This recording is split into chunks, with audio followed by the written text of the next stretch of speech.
upon their arrival was almost unspeakable. We are all evil in some form or another. I'm not guilty. The dead won't bother you. It's the living you gotta worry about.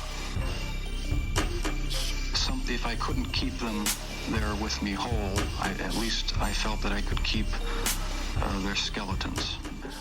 Hello and welcome to the Bad Taste Crime Podcast. I'm Vicky. I'm Rachel. We are back again. Hi, everyone. Being delirious from the false spring. Oh, my God. I've been talking, as we do in the Midwest, right? We're talking to each other about the weather constantly. We're like, oh, my God, it's going to be warm forever now. Yeah. It's time for summer. But everybody that I've talked to, it's like, nah, that was false spring. I mean, we've all lived here long enough to be like, okay, we do have an actual fifth season called false spring. It's like a sexy little tease. Yes. Where it's like, it gets super warm and then really cold. Put and away snows your again. jacket. Hey, put it in that nice. tote in the basement. It's like 60 degrees You out. don't even need it anymore. Psych. The next day it's snowing. Had the windows open and everything. Yes. And then today it's fucking freezing. I sadly dug my winter coat back out. I know. I have literally in my kitchen on like or in my like dining room area on the back of my chairs. Yeah. There is like a rotation of about 3 jackets that get mixed and matched and layered in various ways depending on how cold it is. And then, of course, if it's really cold, there's like the winter coat. Yeah. Like the actual winter coat.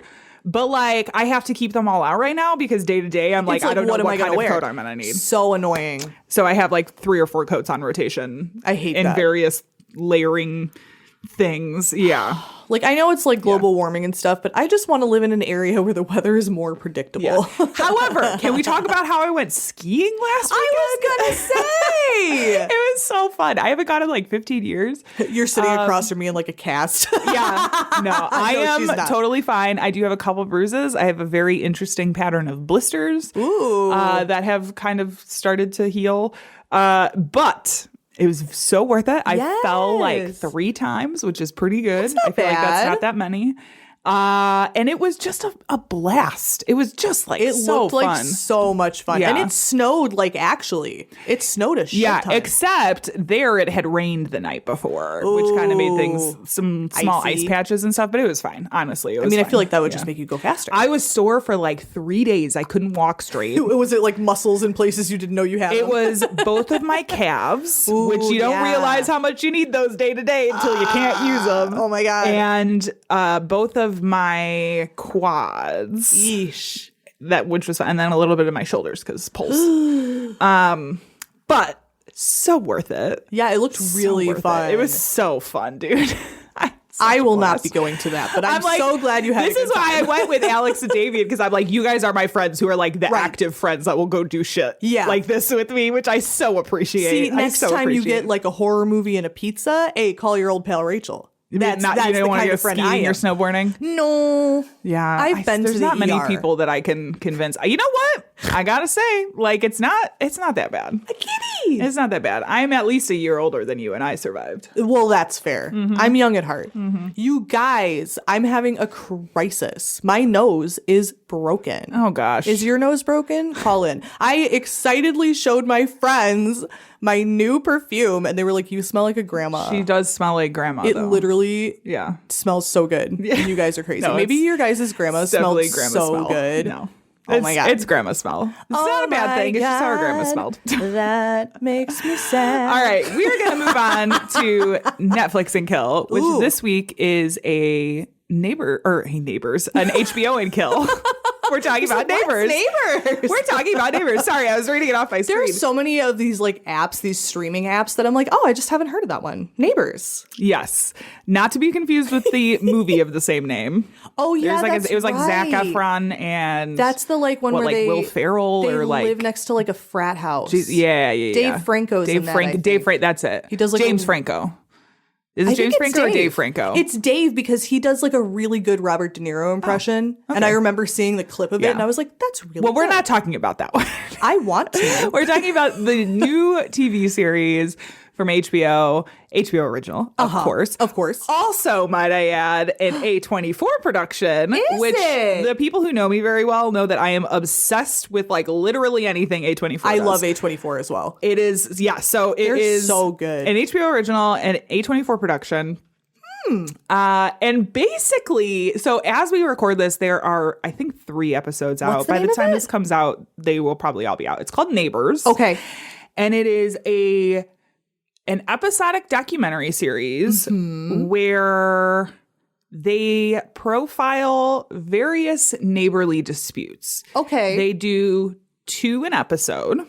And Okay. it's not like one followed throughout the whole season. They're like, each episode is different disputes. That's kind of nice. They do 2 an episode, and the disputes tend to be linked in some way, as far as like the first episode both had to do with land disputes. Okay. Oh, the that's second kinda episode nice. had to do with animals. Little like cohesion. Yeah. there. That's cool. The third episode had to do with boundaries between neighbors, like Okay. where the property line ends Oh, type of thing. such a common one. And what it will do is it'll come in, they'll talk to both neighbors, they get both sides, they sort of profile these people. And then they have tended to follow them through whatever sort of most recent resolution Okay. happens. Okay. So for instance, on episode 1 is pretty good because you get these 2 guys who live out in the middle of nowhere in like Arizona or something. And one in rural Montana. Okay. One comes in, he's upset that the other lets these horses run all over his property, and he decides to put a gate up on this road that he claims is a private road, and this other guy says it's like a public road. Oh, okay. And so they are like in mediation talks, right? Uh-huh. Well, then they start talking to these people, and the one guy is like majorly into D&D. He does all of this home crafting, like woodworking stuff. Oh, cool. And the other guy is like a QAnon guy. Oh, God. Okay. Well, I want that guy to lose. like it becomes this thing. So they bring in mediators. In the same episode, they are talking to people in Florida in regards to a dispute about shoreline access and where public and private beaches end. I there bet has that's tricky. been a long running disputes between people who own homes on the beaches and Right. whether the beach behind their house is their property and whether it can be First used by world public. problems. So it kind of sees the meeting between those 2. It doesn't Yep. necessarily get resolved, but that's kind of the result they have. Yeah. Second episode has to do with these 2 guys, these husband and husband who live in Indiana in their like retirement home. Okay. Cute. And their neighbor across the street, her grandson and his wife move in, and they decide they want to start raising livestock and sort of starting this farm. And it's like not in the country. Like it's sort of like oh, geez. yeah, it's like if somebody were to do it in Marengo, but like my a cow in my garage. a full ass farm in their front yard. And Oh my God. The couple is like, this is our retirement home. Like we walk outside, all we hear is farm noises. All we Yeah. can smell is a farm. Oh, God. I've had our property assessed, and it's brought our property value down by X amount. And I so bet. it follows them into town council meeting where There's a kitty behind you. I know. I heard I just didn't want you to be like, what No, is that? I saw him come in. So they followed him to this town council meeting where like he was trying to get a special exemption in order to raise these farm animals, right? So like it Yeah. follows that. And the same token, the other one in that episode is this woman in Philadelphia who has this neighbor who bought a house who's like a guy with his wife and kids, family Okay. first like actual home that is Cute. theirs. And he's upset because she is feeding the cats. And they're in like Philadelphia, in Philadelphia, Yeah. right? And she's feeding like the neighborhood cats and building shelters and all this. And he's like, they're shitting in our front yard. Yeah. They're, if they die, there's like fucking dead cats on my property. And I Yeah. want my kids to be able to come out and use the front yard and I can't do that right now because it's so contaminated because she just keeps attracting cats. They go on Judge Judy and she fucking loses. I love And Judge she's like, you have to Judy. stop feeding the fucking cats. Yeah. And give him like, he won like a lot of like $6,000. Oh my Yeah, it's God. crazy. So anyway, it is this kind of stuff. Yeah. That Which I'm this sure show we've is all profiling. been through like in one way or another. But I do like that it sort of like profiles these people. Yeah. Where it's like, okay, who are you? Like, what are you about? Like, what is the deal? And Yeah. some of it, the one I just watched this morning, that was the newest episode. Like some of these people, you're like, okay, both parties in this are insane. Yeah. Like That's the thing. It's not always quite so like black and white. Yeah. It's like, oh wait, you're and both wrong. and I'll tell you too, it's also very interesting because in every single one of these situations, there is like this constant escalation to the point where both parties typically are like, well, you know, if it comes to it, like I have ways to defend myself. Like I have guns in the house. I have this in the house. I have like if he comes over here and tries to pull some shit, like I'm ready to go. Relax. But it's like both sides are saying that, right? Which great. can end one of two ways. Yeah, that's going to escalate. And there have been countless times where these neighborly disputes have escalated to a point where somebody's getting shot or killed or they get violent real quick. Yes. Like it's insane. So anyway, very good series. I've really enjoyed watch it. that. You should watch it. See, that's something I think about a lot because like sometimes I feel like the real like natural human state is like to live communally, like live with a bunch of people. But then I'm like, people do suck though. Yeah. So it's kind of like, I don't know how I feel. Yeah. You know what I mean? Yeah. Yeah, definitely. I would absolutely suggest you check it out. It's a great series. It's also executive produced by, let's see, Josh Safdie. Ooh. Do you like any of the Safdie brothers? Eli Bush, who did, he produced Lady Bird. Oh, no way. And Ronald Bronstein, who is, let's see, wrote and edited the independent film Frownland. He was a co-editor for Uncut Gems. So, yeah. Anyway, check it out. It's very interesting. You know, I like a little profile. Yes. Which, again, doesn't seem crime related, but a lot of times these are like going to court and going to, you know, getting involved in the legal system, which often views them as an arduous process. They're calling police. Crime is still crime. They're calling police every time someone's on their property or not doing what they want them to, and then the police have to respond. Yeah. I wanted to make it clear why I'm bringing this up, because it is a very good series, but it is related. No. It's still crime. It's crime. I don't know if it's crime, but it's definitely legal. It's adjacent. pre-crime. Yes, pre-crime. Exactly. I skipped the newsroom. We normally do newsroom first. Bye, newsroom. It's okay. We walked right past. Yeah, I did, because I was very excited to talk about this. Also, yes. I think it was on my computer screen and not on my phone. And I was going to say you just watched it this morning, so it's like so fresh in your head. So we're going to back up a little bit and go to the newsroom. Let's go back down the hallway, do a cute little 3-point turn. God. Fit to breathe, our food is unfit to eat. We sit watching our TVs while some local newscaster tells us that today we had 15 homicides and 63 violent crimes, as if that's the way it's supposed to be. We know things are bad, worse than bad. Our news this week. It's okay. They're in the same hallway. Oh, good. We don't have far to go. Yeah, we just skipped passed somebody's by appointment. the coffee room. Somebody put donuts in there. Yeah, got distracted. Our news this week comes from Central City, Kentucky, where a guy was arrested. Let me see. I just noticed your nail color. Oh, yeah? That's Do you so like it? pretty. Thank you. Pretty. It's like mint.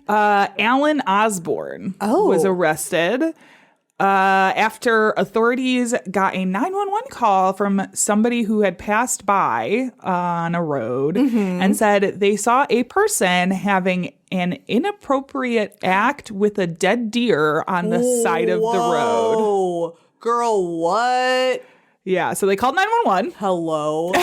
They're like, I don't know if this is illegal, but it's weird. Kentucky, please. Yeah. He's like, I just needed to tell somebody.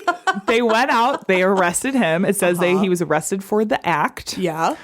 And he, when they picked him up, let's see, the man had blood from the deer on his hands and other evidence which suggested he had contact with the deer.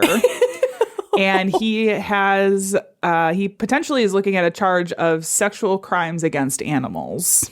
Okay, even though it's dead? Wow, that's interesting. Yeah.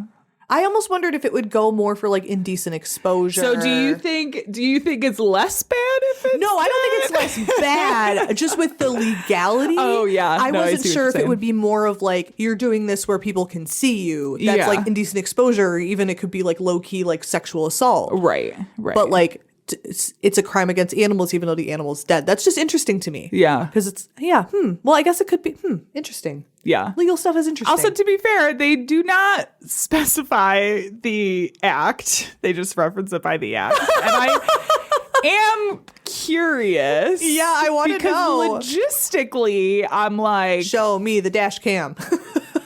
yeah, did they come up on him in the process of? Did they come up on him coming up on the deer? Ew, gross. Okay. So that's our news for today. We're gonna move on. We're gonna move on. Oh, dear. Because honestly, the rest of this episode is gonna be pretty fucking serious. Yeah, it's a really unfortunately. sad It's one. a real downer we got today. Today's a bummer.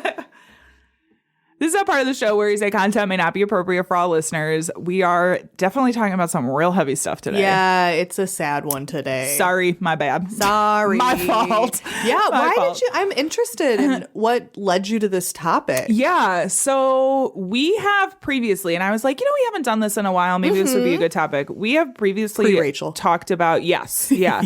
We had previously talked about revenge killings. Okay. Oh, yeah, because very similar. That is a thing. Yes. Where, as we talked about in previous episodes, if you see it a lot when like somebody is a victim of a crime and, family members or friends or whatever, somebody feels like they need to get retribution for that. You see Right. it a lot in that. Revenge for, losing jobs or Right. losing relationships. I was going to say love triangle kind of thing. Right. Yeah. So I was intending to do that, right? Okay. But under the sort of umbrella of revenge crimes, Right. Or revenge murder, I kept running into honor killings. Yes. So, which is again, like it's massive. Yeah. Like there unfortunately It's a big problem right now. it is a huge problem, and there are a lot of cases to cover, which is Yes. not a good thing. No. But it's also something I don't know that we have necessarily talked about in depth. That's Really on the interesting. show, and so I'm going to be honest with you. The timing could not have been fucking worse. Yeah, because I didn't know what was going to happen. Not it's to be just- political. But we are literally like one day post bombing Iran, Yes. the U.S. So I didn't realize that was going to happen. But I do still want to talk about some of these things because, It's we'll like keep the that politics thing, out of it, kind like of. when but- The Dark Knight came out and they were releasing all the trailers, and by the time they were releasing the trailers, Heath Ledger had just died. Yeah. And the tagline for the movie was, if you live long enough to see, if you don't become a hero, you live long enough to see yourself become a villain. If you Yeah. die a hero. Yeah. And it was so Yeah. everyone was like, oh. But I'm Yeah. like, hey guys, their editing team did Listen. that forever ago. They're not doing it on purpose. So please give us a little grace. I mean, We I'm didn't know. not saying that because I think it would. Anything's gonna. No, but I'm like, but it's man, like, the we're timing of not- this is real shitty. My timing's been real shitty recently. I'm not gonna Well, lie. you know or what? really good, honestly, because I do think this is something that needs to be talked about. This Yeah, is absolutely. not just a European problem. No. This is also something that happens widely in the U.S. Yes. So we are going to talk about a couple of honor killings. Yes, that is today's very grim. This is why I'm like, it is not a light episode. It's a real No. heavy one. So I apologize if you're not ready Yeah. for that. Maybe just skip this one and come back. And But that's okay. That's fine. We'll see you next We'll time. meet you where you're at. We It's love you. fine. But before we get started into the case, as you know, I love to pull some facts and statistics. Pull it. To give some context to things that we just don't talk about that frequently. Very good. So these are all from Amnesty International. Good. Okay, so the UN estimates that around 5,000 women and girls are murdered each year in so-called honor killings by members of their family. Honor killings are widely reported in regions throughout the Middle East and South Asia, but these crimes against women occur in countries as varied as Bangladesh, Brazil, Canada, Ecuador, Egypt, India, Iran, and Iraq, Israel, Italy, Jordan, Morocco, Pakistan, Sweden, Syria, Turkey, Uganda, United Kingdom, and the United States. Yeah, it's like a widespread. Yeah. Very widespread. Yeah. Yeah. I'm glad you clarified because I feel like a lot of people are like, that's just like a Middle Eastern thing. And I'm like, no, the fuck it's not. Yeah. And let's be real. The world is a melting pot. Right. Like, it's not like people who Just stay in their own area forever. No, Right. no. Right. You know, people are going to move and cultures are going to spread. Right. And unfortunately, this is very much a holdover of very traditional, long-standing cultures. Not saying that it's right, but it is just like part of that, right? Yeah. So there are going to be people in the world who Generational are trauma. Yeah, no fucking kidding. Yep. But it comes from a lot of different sources. Right. Yes. Right. So, like other forms of violence against women, honor violence against women may be considered a form of torture, whether enacted by the state or by an individual. While honor crime is committed predominantly against women and girls, honor crime is also on the rise against LGBTQIA plus people, particularly gay men. In many countries, the punishment for honor crimes are inadequate or non-existent. Laws Very either much do so. not recognize honor crimes or have insufficient sentencing for such crime. And in countries where laws have been passed to curb honor crime, for example, in Jordan, such laws often go unenforced. Right. I do think this is just, again, not saying it's new, but it's like new to the law trying to tackle it. And I think there is a lot of trial and error in the way that they pass things and the way they enforce things. Yeah. And it's not always great. So like, which we'll talk about the legal implications of this. I'm sure. I know I do for sure. Yeah, I do too. And then lastly, according to the Iranian and Kurdish rights organization, honor killings are on the rise, especially in Europe and in the US. Yes. So, Yup. context. This world is bad. It's fucking terrible. I hate it here.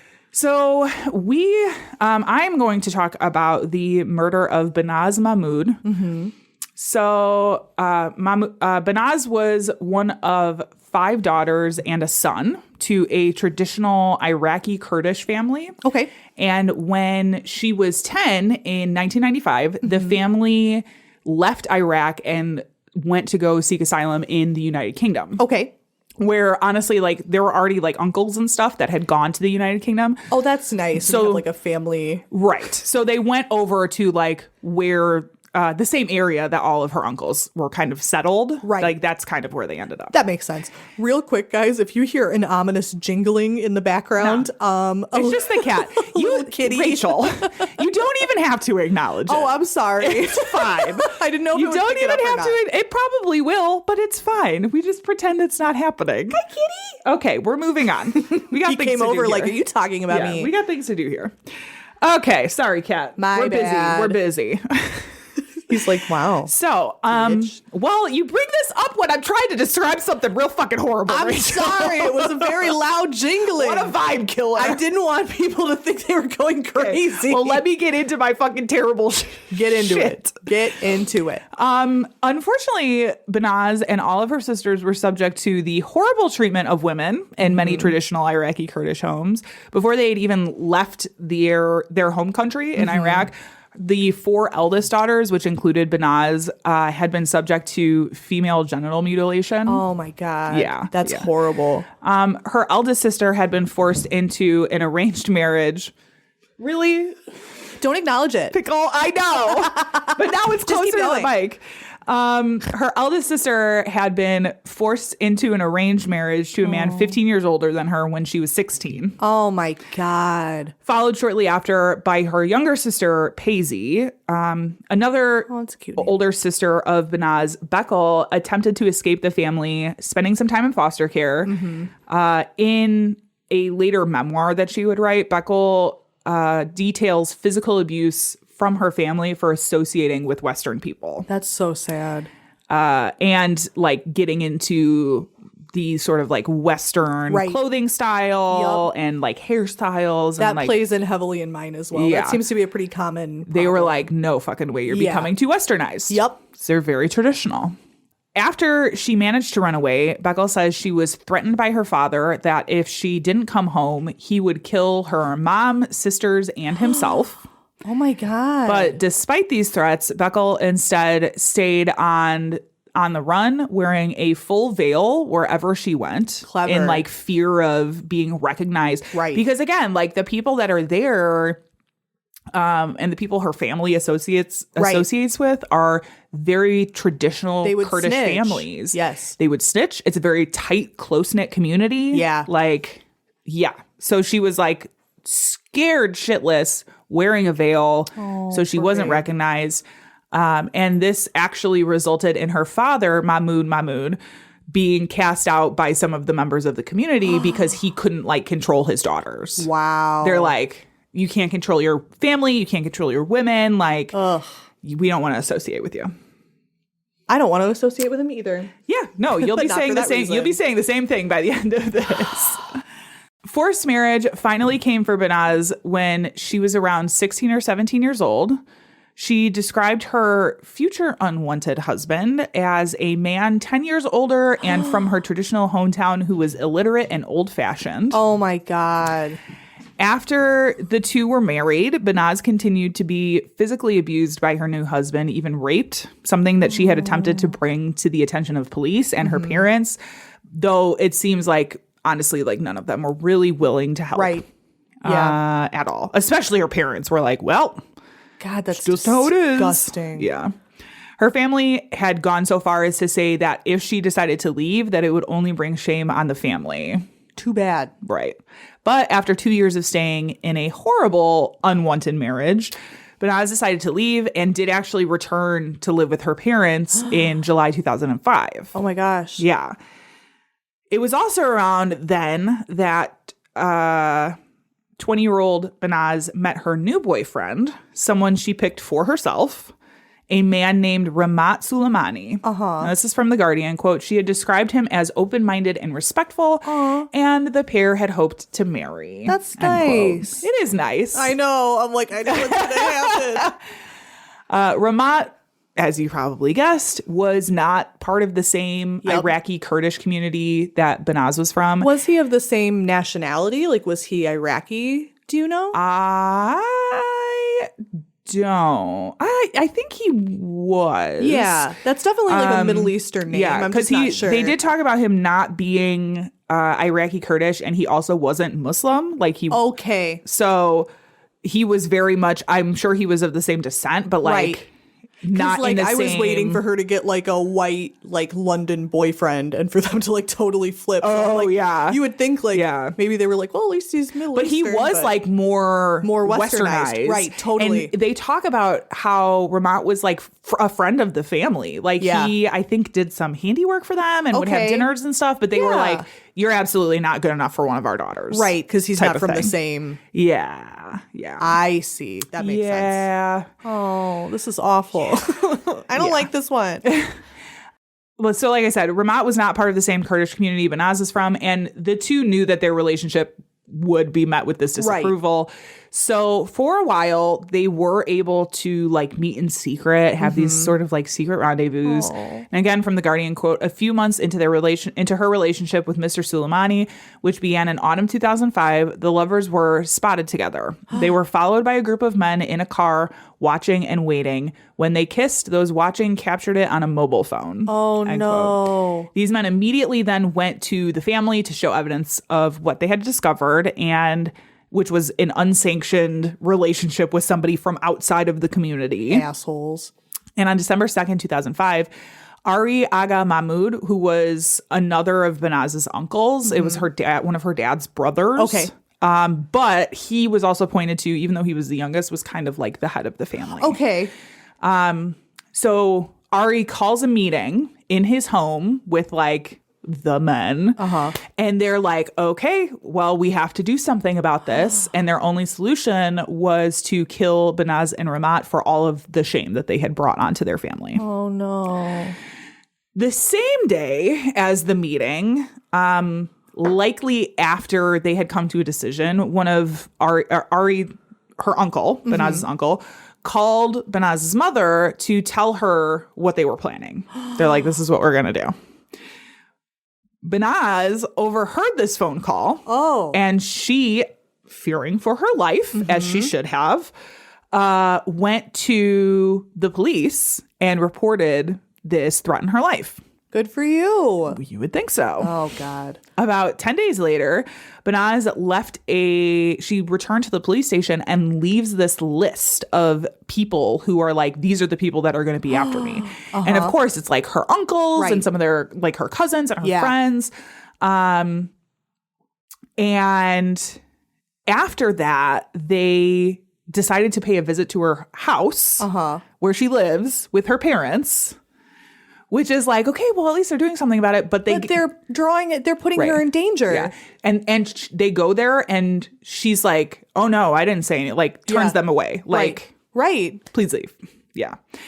Again, from The Guardian, quote, but the police failed to do anything to save her. In fact, by tipping off her parents about her allegations, as they did on at least one occasion, the police may have made matters worse. May have. End quote. They definitely may. I'm sure they walked in like, hello, we're here for the abused daughter. Yeah. Like, get the fuck out of there. Like, go in with a SWAT team. Right. Airlift her ass out of there.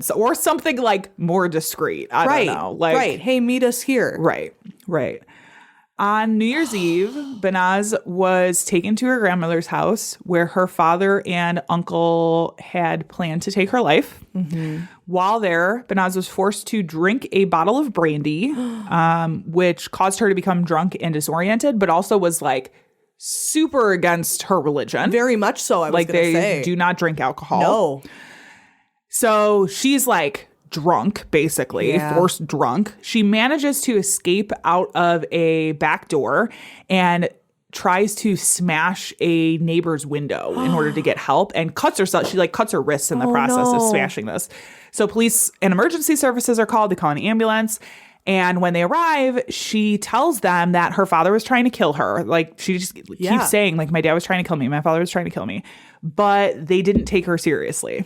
Oh, my God. Again, from The Guardian, quote, called to the scene, Constable Angela Corns labeled her melodramatic and manipulative and failed to report the alleged crime. Police then interviewed her parents, ensuring they were in no doubt about their daughter's allegations, end quote. Luckily for later trials, when they take her to the hospital, Ramat has the foresight to take out his phone and record Banaz making a statement about the attack. Smart. And like what would happen, like what happened. Poor girl. And they talk about in the video, you can see she's like still obviously drunk and like slurring bleeding. her words. Well, she was forced to drink the brandy too. And so he decides to take a video of her like saying what happened, which later gets turned over to police and was crucial in these later trials. Yep. Yeah. So following the altercation, Banaz went to stay at Ramat's house, but was later persuaded to return home. Yep. They were like, you're very common. Not in any danger. Yeah. Like everything's going to be fine. Yeah. Yep. Just a couple weeks later, an attempt was made to kidnap Ramat. Interestingly enough, 3 of the men involved in that attempted kidnapping were named on the list that Banaz had already given to police. Well, there you go.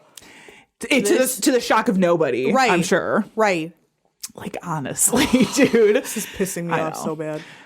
Both Banaz and Ramat reported the kidnapping separately to police. And Banaz is scheduled to return to the police station on January 24th, 2006. But unfortunately, she would never arrive. Oh. That morning, while Banaz was still sleeping, her parents had left the home to take her younger sister to school and run some errands. And just after they left, 3 men, Mohammed Marid Hama, Mohammed Saleh Ali, and Omar Hussein, arrived at the home where they raped and tortured Banaz for 2 hours before she was strangled to death. Yeah. They then put her body in a suitcase, taking it to a house in Birmingham and burying her in the garden. God, that's awful. Yeah. Yeah. Poor baby. Yeah. On January 25th, the day after not being able to contact Banaz, Ramat reported her missing to the police. Yet again, they chose not to take the report seriously. Yeah. You know, I'm sure she'll turn up. And when the parents were asked about their daughter's whereabouts, they claimed they're just like easygoing, you know, and she goes out all the time and we're just like not really worried about it. It's of course. Totally fine. We don't stalk her through the neighborhood. Right. Like, get the fuck. Yeah, like nothing to be worried about. Sometimes she'll just be gone for days. We're very easygoing parents. Yeah, we don't really worry about it. It's just whatever. Ew. They did eventually like officially interview her parents during this, and her uncle during this whole investigation, and search their homes. Right. And these interviews revealed some inconsistencies that sort of sparked a larger, and Good. they're like, okay, Right. maybe we need to investigate here. Yeah. And at that time, the investigation was handed over to the Metropolitan Police Homicide and Serious Crime Command. They were still working on the assumption that Banaz was alive and being held against her will. Right.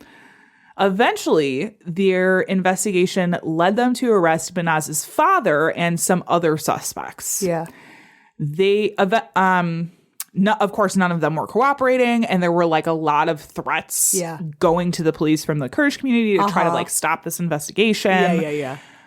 But Pisses me off. I know, thanks to an identification from Ramat, Mohammed Murid Hama was arrested and charged with murder on February 4th, 2006. As he was awaiting trial, Hama was covertly recorded bragging about the murder and the role he and others played in the killing, including her uncle and some of her cousins. Like, Oh, well, that's good. fucking naming names. Right. And being recorded without God, I'm knowing glad it. they're stupid. This recording, along with vehicle tracking data, led authorities to Banaz's body approximately 3 months after she first disappeared. I can't even imagine how it took 3 months. I know. Like, the incompetence is crazy. Well, and she literally came to them and was like, these are the people who are going to murder me. And they fucking did. Yep. Not long after, Mahmoud Babkir Mahmoud, her father, was also charged with murder. So they had arrested him, but he hadn't been charged yet. Right. By this time, Mohammed Saleh Ali and Omar Hussein had fled back to Iraqi Kurdistan, where they would actually stay for a few years. Like, it was years before we would hear from these guys again. But in 2007, Ali was involved in a hit and run that killed a young boy and was God. arrested. Yeah. What a great guy. I know. He's a real winner. Yeah. That news, like the news of this hit and run, made it to Scotland Yard, who was able to successfully extradite Ali back to the UK in June 2009. Wow. This was actually the first time someone had been extradited from Iraq back to the UK. That's like a huge thing. Yeah. Oh my God. Yeah. They were like, we don't want this fucking guy. Yeah. Yeah. Take him back. We don't want him. Now, Hussein, who at this point was still in Iraq, he had been hiding out with some of his brothers, like off the radar. Right. But he reemerged after they got into a dispute with one of his brothers, like in this huge argument. And he ends up getting a shot in the leg. They take him to the hospital. And when he gets to the hospital, he was immediately arrested. They're like, we've been looking for you. Yep. Hussein claimed that he had not been in the UK at the time of the murder. And this was all a big mistake. Yeah, it's not this me. was mistaken identity. Please, I'm not that guy. No.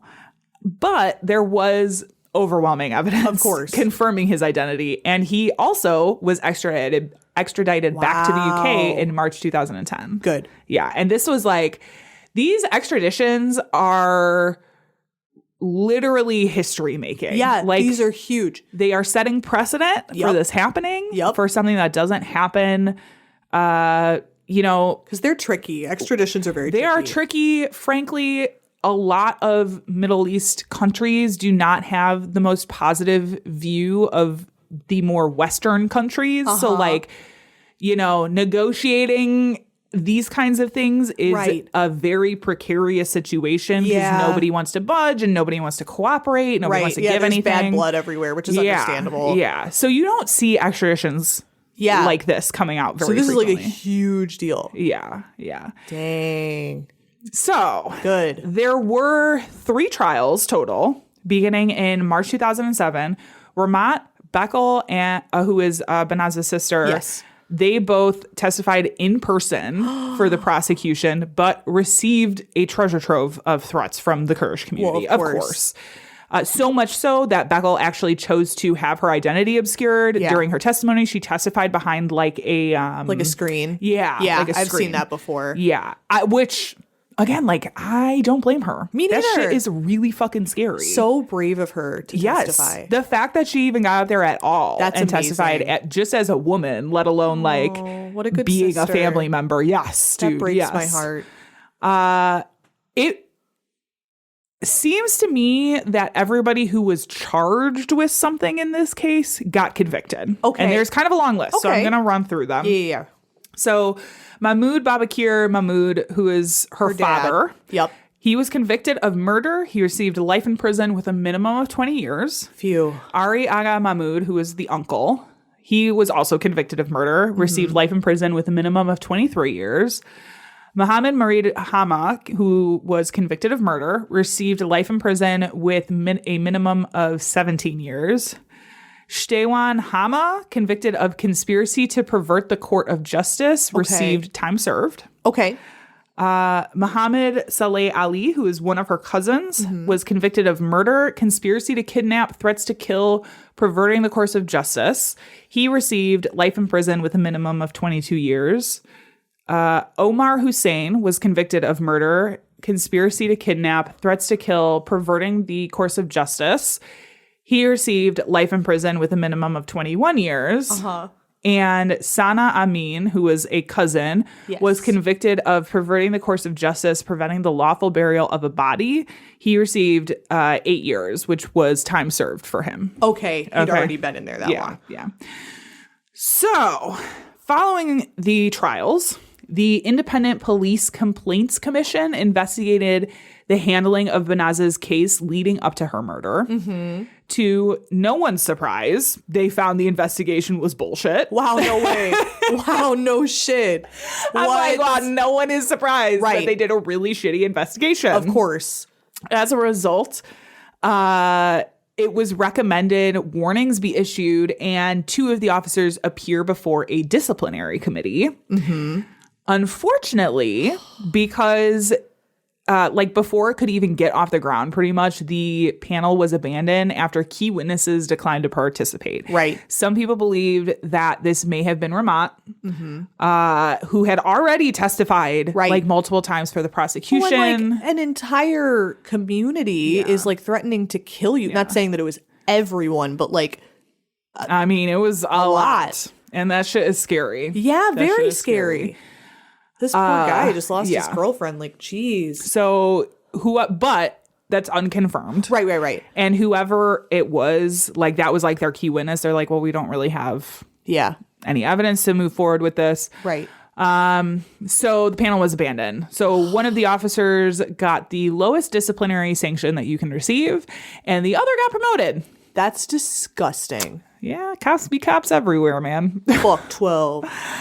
Ramat at that point was placed into witness protection after testifying for the trials. Good. Unfortunately, he never truly recovered from Banaz's murder or, frankly, the isolation that comes with being in witness protection and not being able to be part of a community or whatever. Right. And Totally he shunned. unfortunately committed suicide in 2016. Poor guy. Yeah, I know. God, that's awful.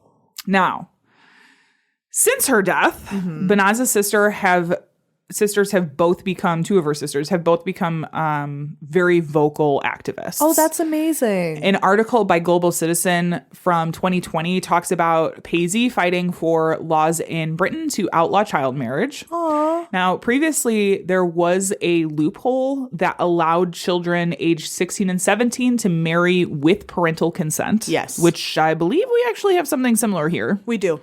Still. Child marriage in is place. legal in at least 30 United States. Yep. Yeah. Working as an ambassador for Iranian and Kurdish women's rights and working with other organizations like Girls Not Brides UK. Oh, yeah. And backed by MP Pauline Latham, they were able to get laws changed in England and Wales with the Marriage and Civil Partnerships Act in 2022. What? This removed the exceptions for parental consent and raised the legal age of consent to 18.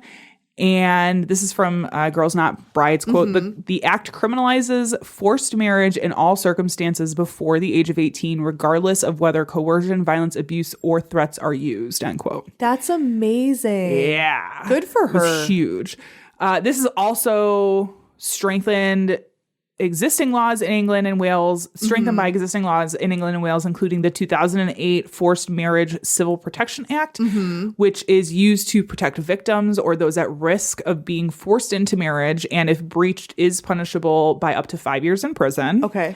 Not enough, but okay. The other piece it strengthened was the 2008 Forced Marriage Civil Protections Act, which can be used to prevent a forced marriage taking place or protect someone who has already been forced into a marriage. Okay. Yeah. Oh, that's important too. So it basically allows for like injunctions to be placed to get people out. Right.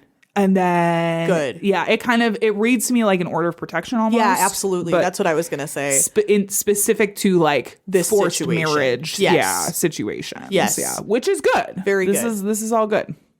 As I said, Beckel has also been speaking out publicly, although continuing to obscure her identity. So she is also in witness protection, but she chooses to do interviews and still be a real activist while obscuring her identity and where Very she punk is. and hardcore. Yeah, because she's still like fearful of her life. Which I think she should be. Yeah. Oh, that's so sad. So in July 2022, she released a memoir of her abusive childhood and sister's murder called No Safe Place, Murdered by Our Father. Beckel has been pushing for proposed legislation called Banaz's Law that would make honor-based killings an aggravating factor during sentencing. So if you have a murder and it happens to be, not happens to be, but it is an honor-based killing, that would be considered an aggravating factor, which would hold higher penalties. That's an important distinction, I think. Yeah. Because we have that here too, where depending on what the crime is, there can be certain aggravating factors. So for instance, if you are committing a robbery, that's a robbery, right? But the second you're holding a handgun, then it's aggravated. It's aggravated. Yeah, that's like an aggravating factor that ups. That's a really good charge. example. Yeah. That's smart. So it's like you get in even more trouble. Right. Good. Yeah. I like to see it. So that's what they're trying to do.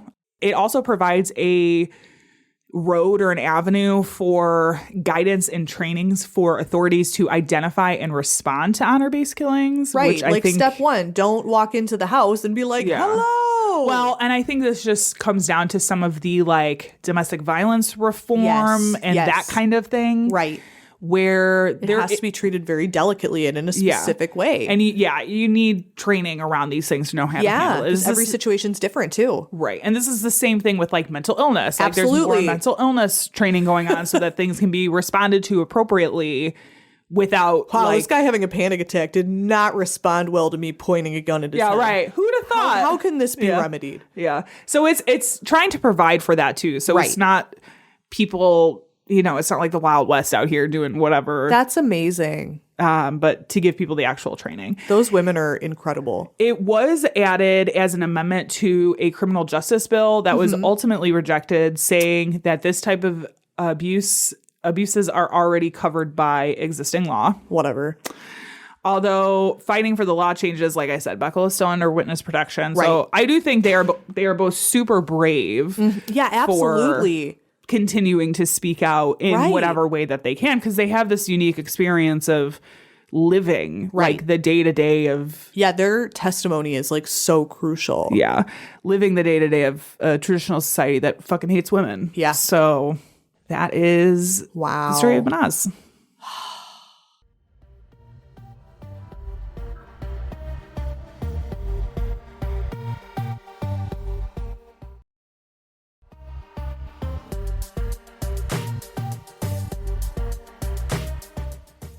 So you picked honor killings. I did. You did. I'll be honest, I wasn't quite sure how to approach this topic in a respectful, demure, and mindful way. Yeah. I think, because it's like, at the end of the day, it's like, it's a murder, right? Yes. And we should be able to talk about it. But there's like a cultural element involved that is kind of like, ooh, am I allowed to touch this? Like, how do I speak about this sensitively? But at the end of the day, it's really not like it's not from some like beautiful religious tradition. You just gotta fucking talk about it. Yeah. Like, I don't necessarily think these aspects of abusing women and forcing them into marriages and genital mutilation and like honor killings and shit like that. Like, I don't think that is a part of culture that should be celebrated or handled with care, because it's fucking terrible. Yeah. And it's not from one source. It's from like many different sources. Yeah. I feel like people really try to turn it into like, I totally get you though. You want to be very sensitive with like cultural things, but I'm sorry. I agree with you. This is a hard line for me that like. No, I totally agree with you. Totally agree with you. That's why I think it's important to like clarify. You know what I mean? Yes. Because yeah. I don't want to contribute to that shit. For sure. But yeah, don't kill people. Don't kill your children. Yeah. Don't sew their vagines together. That's not nice. Yeah. Don't do that. Yeah. They're not representative of a people or a religion. These honor killings, so-called honor killings, are the result of a patriarchal society that creates extremism that is strong enough to compel parents to kill their own children. Yeah. I find like an interesting little thread to that I'm probably not smart enough to elaborate on, but like it's very similar to like cult stuff. Yeah. Where it's like, well, how can you, asking parents like, well, how could you, allow your child to marry this like old Mormon man? It's like, well, it's kind of the same thing. Yeah. It's, part of it too is like when you're comparing cults, right? Right. The people who are born into it and raised in it generally will have a stronger belief. Yes. Because that's all they know. Yeah, they don't know anything different. When we are talking about these traditional sects of society, right, that now, like a lot of these are hundreds, if not thousands of years old. You know what I'm saying? Like these are like things that have been reinforced. Yes. So it is surprising when you're talking about like parents with their children and that kind of thing. But at the same time, like when that is all that's just what you just go along with it. Like that's just what you do. That's what everybody else does, you know? I've read some I read a really sad story recently. I wanted to cover it, but luckily the girl who was involved escaped. Yeah. So like she's fine, which is great. But like it was her in-laws. Where she was, I believe, West Indian, and she got into this arranged marriage, and her in-laws and her husband like just beat the shit out of her like every day. They would rape her, they would do all this stuff, and like she would try to appeal to like the women of the house, like please, and they would just go along with it. Oh, stop complaining about it. Like, this is just the way that it is, and I'm like, that's the saddest thing. Yeah, that you can't even get help from. Right. Yeah, strap in because this one's a bummer. This is the case of the so-called honor killing of Noor al-Maleki. Okay. So Noor was an Iraqi-American woman. Okay. She was born in probably 1989, February 18th, 1989. So she had lived in the Middle East, in Iraq, until she was 4. Okay. And then in like the mid 90s, they moved to Arizona, like kind of near Phoenix. Okay. So her father, his name was Falah Hassan al-Maleki. They were from an area of Iraq called Barsa. Okay. So then later, they settled in Glendale, which is like right near Phoenix. I've heard of that.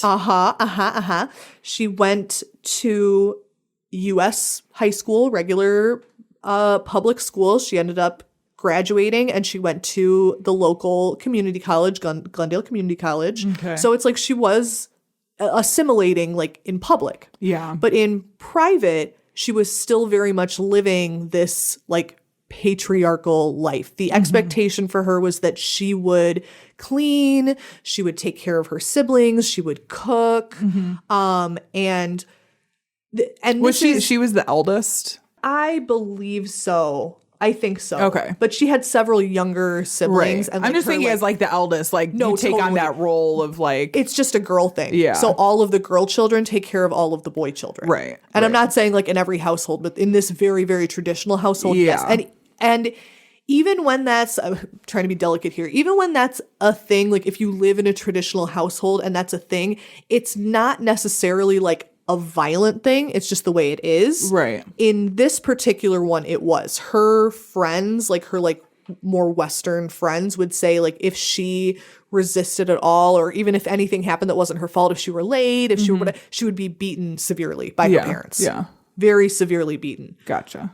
So she was more, so she had kind of assimilated herself. Like in public, she was like, I'm American.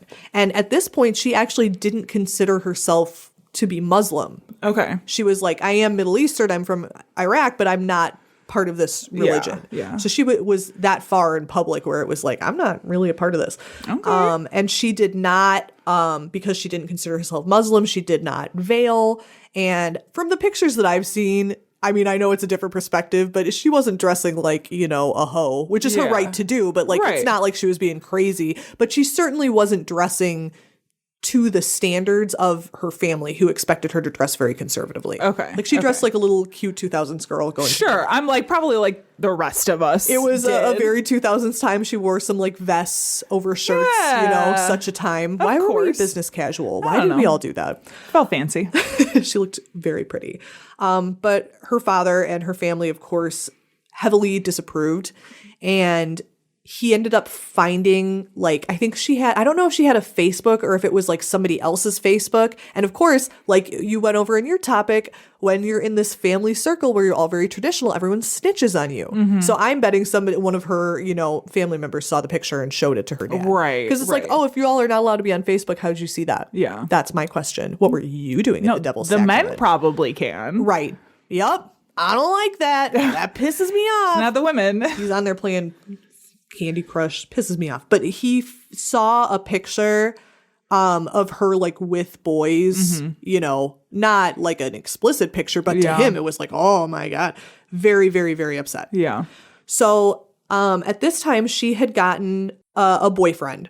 Okay. And when this picture was discovered and like at this point in her life, the abuse had gotten really, really severe. Yeah. And so her boyfriend's family was like, just come and stay with us. Yeah. Like, That's don't awesome live of them. there. They were so, so nice. Yeah. So, you know, it is this like complicated thing. And especially if you grew up in this environment, it's hard to leave your family home, I'm sure. Like, and this is the thing. It's all systemic, like making them take care of their younger siblings and taking care of the household. You get a sense of responsibility. And it's like, well, you can't abandon your responsibility when it's the parents' responsibility. Right. So in this kind of like in between time where she was trying to like distance herself from her family and move in with her boyfriend's family, her dad did that whole thing where he's like, hey, let's go back to Iraq for a little bit, just for funsies. Don't even worry about it. Don't even worry about it. The details of this, like the legal details, are unknown, but it's possible that he had her married to someone in Iraq. Like before they left, or like while she was in high school, he like arranged a marriage with somebody. Right. So he took Iraq. her to Iraq when she was trying to move out of the house. He was like, hey, we're going on a family vacation, big normal family vacation. It wasn't uncommon for them to go back and forth and visit family and things like that. So she was like, oh, okay. Probably thought nothing of it. Yeah. And reports are that he had gotten her married. Yeah. It's unclear as to whether like a real marriage had taken place or whether they tried to, or whether it was like a legal thing, or you know what I mean? Like obviously trying to keep her there, but she went home. She was like, no, I'm actually flying home. I'm not doing that. Good. So she was like, even if I'm married, I don't give a fuck. Right. Bye. Right. This poor thing. So she was trying so hard to like have her own independence. You know, she's living with her boyfriend's family, but she wants her own space. So she, in 2009, moved into her own apartment. Nice. Which, girl boss, we love that. Yes. But all the jobs she was working at, she had like little retail jobs, her family members would show up and cause so much trouble that they would get her fired. Oh my God. So she ended up losing her jobs, and she had no choice but to move back home. Yeah. So she moved back home. This was in like the beginning of 2009. By the summer of 2009, she moved in with some like friends of the family because this relationship with her other boyfriend like hadn't worked out. So she had moved in with some friends of the family, and it was like they were like former friends of the family. Okay. Because they were also, I believe, Iraqi, but they weren't as traditional. So they were like, you guys are so Okay. like We can't hang out with you westernized. We anymore. can't hang out with you. Gotcha. Exactly. And Okay. that's who she went to live with. Okay. Because of course they would be understanding, right? Sure. And she ends up, there's a very handsome son in the family, and she's like, what's up? And he's like, what's up? So they Yeah. start a very cute and sweet little relationship. Very cute. Nice. Yeah. She ended up with like sort of the encouragement of that family, which must have meant so much to her. They were like, dude, file a restraining order. So Yeah. she tried to. It seems like she got the paperwork, but didn't finalize it. Okay. So she was, I feel like she was just trying to move on. Like, you know what? Yeah. I'm with this other family now. I have this relationship. Like, Yeah. we're just gonna, Yeah. maybe they can just let go. You know, I think there is something to be said for like abuse victims too, when it's Yes. like you're in the process of doing that and you're It's like, well, hard. I don't want to wanna rock the shake- boat. I don't right. want to, you know, stir the Right. pot and like make things worse. So Yeah. things are fine right now. I'm just going to Yup. leave it. Yeah. Which I understand like that line of thinking, but I'm like, oh, poor girl. right. Girl, Right. please. So later that year, on October 20th of 2009, she had gone with her boyfriend's mother, who at that point they were very close. Mm-hmm. Like she was like a mother to her, you know, and wasn't beating the shit out of her. So hey, Right. upgrade. We love that. Yeah. She had so I don't know if she didn't speak English at all or was like a little uncomfortable speaking English, but she went with her to I believe the Arizona Department of Economic Security. She was like, I'm going to go with to translate. Okay. I'm just going to help her out, which Yeah. is like very, very sweet of her. Yeah. So they were about to go in. They were outside of the office. I think they were like, you know, rummaging with, so let's make sure we have all our papers. Sure. Blah, blah, blah. A car started to approach them. And before they could look up and notice, they were both struck by a vehicle, Oh my God. which then fled the scene. What? Yeah. Okay. So Al-Maleki, the daughter, This was like a had- government office, right? yes. Okay. So lots of cameras. I'm like, okay, there would be cameras all over I know the how your fucking brain place. works. Yeah, yeah. Yup, Okay. you okay. got it. All right. So they were obviously both again government office, so they probably just like had ambulances on standby. Like, oh shit! So they were immediately taken to the hospital. Okay. Her and the mother-in-law. Al-Maleki suffered. She didn't have a skull fracture, but she ended up having bleeding in the brain. She ended up having partial paralyzation. Her boyfriend's mother had several injuries that were non-life threatening and then a fractured pelvis, which sounds like it sucks. Yeah. Really, Again, not really sucks. necessarily life threatening, but it's a very long recovery. Yeah, that's like a huge injury. Like, Yeah. and she was not super young. So it's like, that's horrible. Yikes. So she's in this hospital, right? At this point, they didn't really know what had happened. They were like, this must be like a random car. You know, we're not really sure what the circumstances are. Yeah. And they're trying to perform surgery on her spine to see the daughter, not the mother, to see like if she's going to be okay. And an interesting thing that they did, because like with hospitals, family comes to see you, right? Right. You know, maybe her mom or her sisters or whatever would come to see her. They obscured her identity. Oh, good. Because I feel like once the boyfriend and the family came to see their mother who was injured, they were like, oh yeah, don't tell anybody that she's here. Right. Because this was absolutely her family. Yeah. They were like, this is not a hit and run. Yeah. Like on the sidewalk, like get the hell out of here. So they were like, Right. don't. So they were able to obscure her identity so that nobody knew where she was. Good. Okay. Which is Okay. really good. Yeah. At this time, her father, because newsflash, it was her dad. Oh God. It was her dad. So during this time, they weren't really interested in visiting their daughter in the hospital. They were more interested in getting Follett out of the country. Of course. So he course. drove to Mexico, Okay. to the city of Nogales, Okay. and went to London. Went to Mexico City, bought a flight, went to London, which is pretty common. It's more common to like fly into Europe and then travel to the Middle East. Right. I don't know if it's easier. I'm sure like the customs is probably I think smoother. it would, I was going to say, I think it would raise less red flags That's true. than flying directly Oh, yeah. to- And he's trying to be sneaky too, which is understandable. Which is also why he's flying out of Mexico instead of flying out of the U.S. That makes sense. You I don't know know? why I didn't connect it that way. No, I think it's just like if you were to see like Iraq on a flight it's like, thing. oh, yeah. right. You know. Which airports are already so racist. Every time I go there, I'm like, why are you detaining these people who are just here for a trip? Like, please Random get the check. fuck out of here. Right. Yeah, I'm like, real random. They all look like they're related. Not random at all. Like, this is the thing, is this Islamophobia is so dangerous because it's systemic. Yeah. You know? So it's, man. I know. That's a different podcast. Big issues. Big issues. So luckily, when Follett flew to London, they like looked at his passport and they were like, so we know that it's you, girl. We know it's you. I was say by that time, I mean, London is not a short flight. It's like sure it's not. a long flight. I feel like to London. by that time they probably would have notified. Yeah. Especially because I'm sure he still has connections back. Oh yeah. Yes.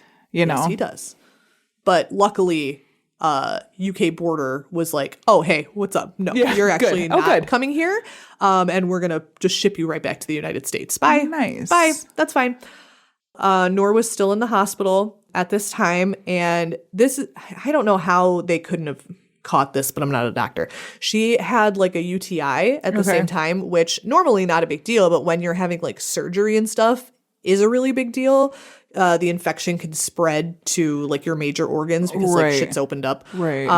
So she had a UTI and it ended up going to her heart. Oh my God. That is what caused her death. Whoa. So on November 2nd, she was declared like completely brain dead. So did she have a UTI as a result of her stay in the hospital? I'm not sure. Okay. And sorry, that's keep one of going. No. That's one of those things because it's like, I'm not a medical professional, obviously, but I know a lot of medical professionals. And I'm like, when you're doing surgery, you would give antibiotics. An antibiotic would have treated. Yeah, but it depends on how long she was in and how soon, like how emergency the surgery was. That's very true. But also, like, I'm just thinking from the legal aspects. Like when you're charging somebody, you know, it's the difference between like attempted murder and murder. Because if she died as a result of something that happened exactly from the crash, from the hit, tricky beans. Yeah.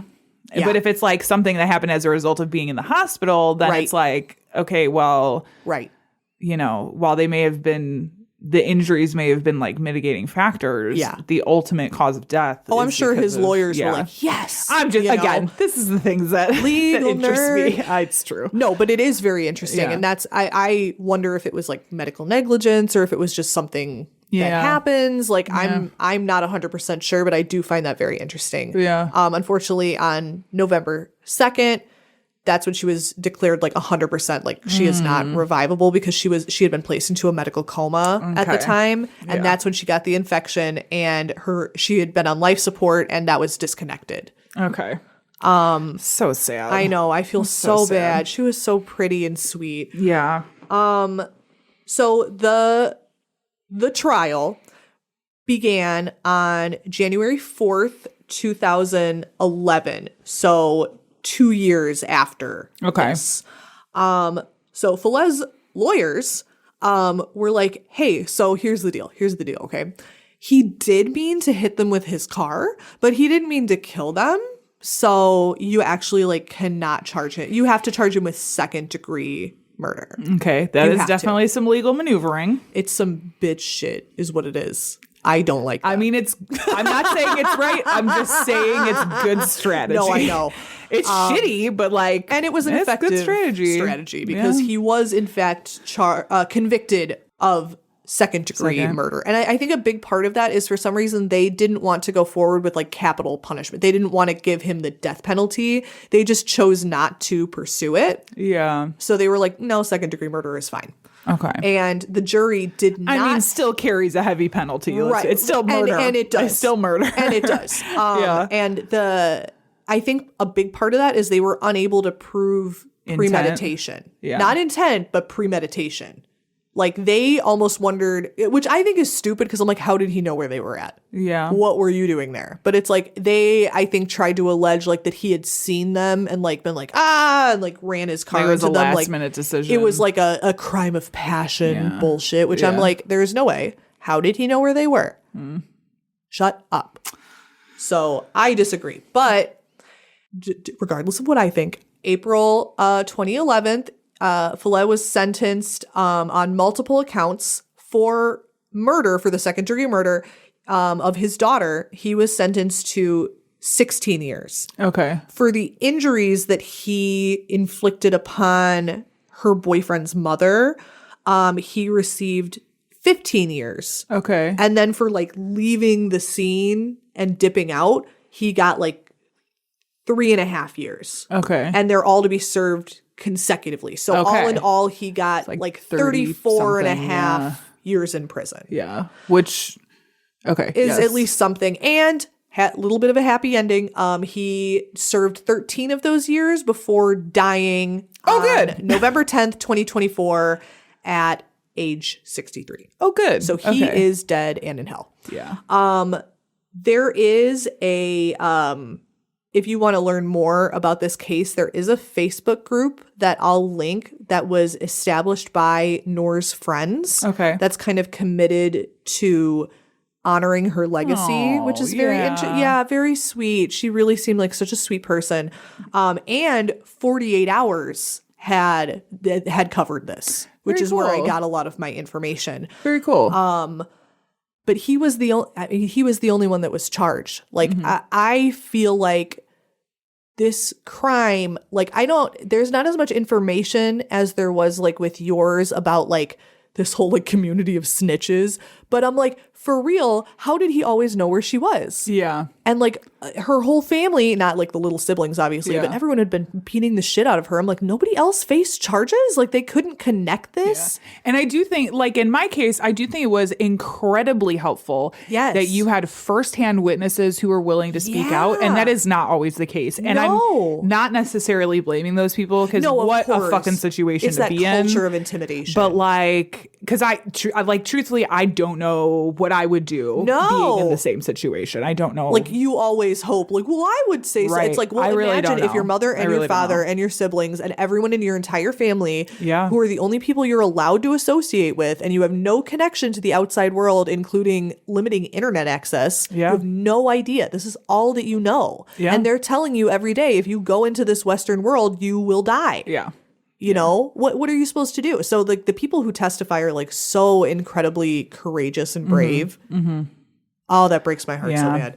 Yeah. I mean, yours is a great example that like we said at the top, like this is not an international problem. Like this is happening here. This was in Arizona, dude. This is happening here too, guys. So like be aware that this bullshit is happening. If you see something, say something. Yes. I don't have to tell you things are bad. Everybody knows things are bad. It's a depression. Everybody's out of work or scared of losing their job.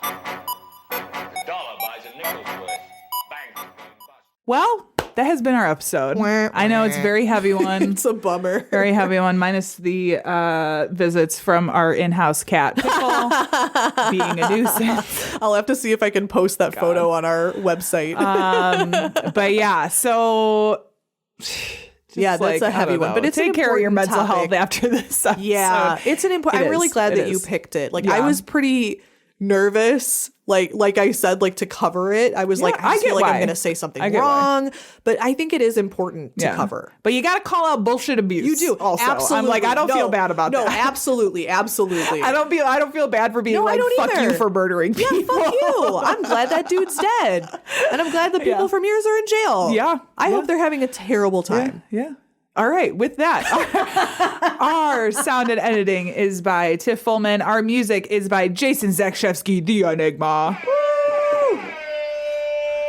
This has been the Bad Taste Crime Podcast. We will see you in 2 weeks. Goodbye. Goodbye. Women had left their bodies on the hillsides along the highway.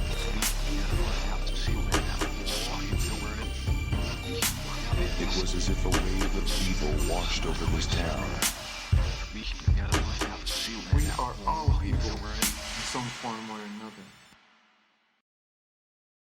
Man, this cat is running amok up here It's today. so funny. I took a What is picture wrong of him. with you?